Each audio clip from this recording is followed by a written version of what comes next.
Welcome back to another technical deep dive here in the debug zone.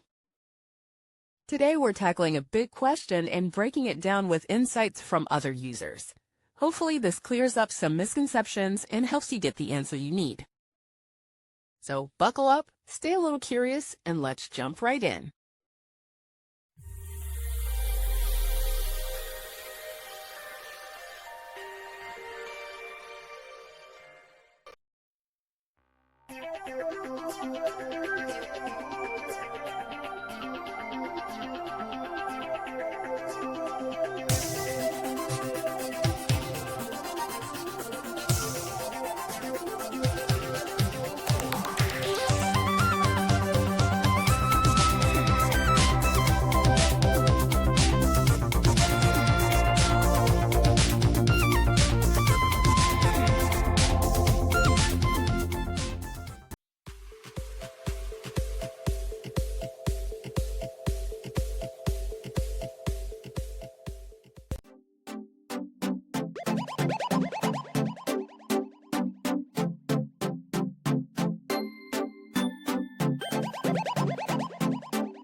And that's a wrap. I hope you found the answer you were looking for. If you did, take a second to hit that subscribe button. It really helps out. And let me know in the comments which solution worked best for you. See you next time in the debug zone.